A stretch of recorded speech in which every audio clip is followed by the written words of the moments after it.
You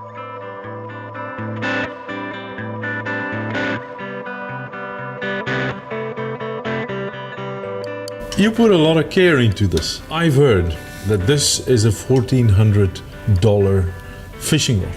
And we talk about US here, not Kiwi.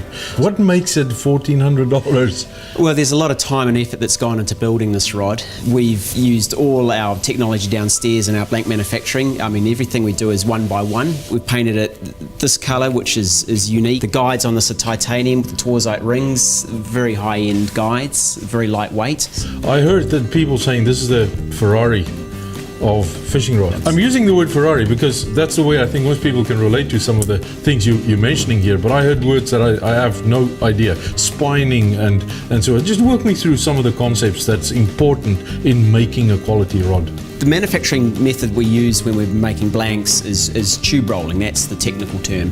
And with anything with tube rolling, you'll always get a seam where the material ends, and that seam tends to form a spine where when it's bent, the rod will naturally want to fall into its natural profile.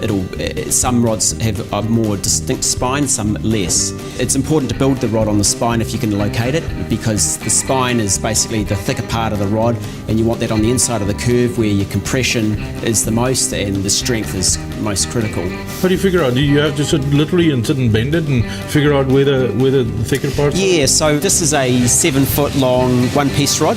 It's a small bait casting rod. A lot of builders will just flex the rod like this and then they'll turn it. It wants to naturally find a point of equilibrium where it's just naturally happy to be in that flex. But when you're getting into a thicker rod like this, where it's very hard to bend, you need some equipment. We've developed this machine. It's probably the only machine in the world like it, and some people would say it's an overkill, but I think when we're wanting to get the most out of a rod, you need the right tuning instruments.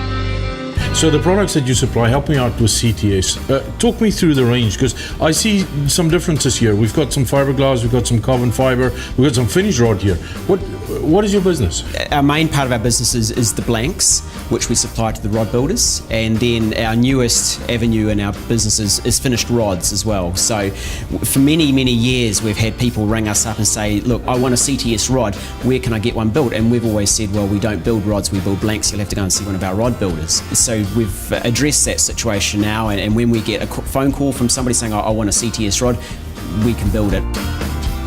Why the two different materials? Fiberglass was the predominantly used material for fishing rods for many, many years, particularly because of the cost. Carbon fiber many years ago was just astronomical price. So fiberglass was where fishing rods started, well, before they were cane.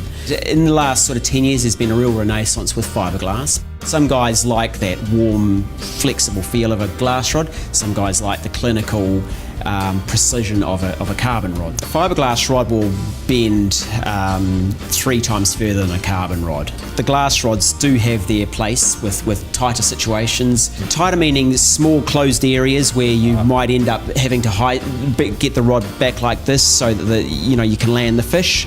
In a carbon situation, you wouldn't want the carbon rod to be doing that.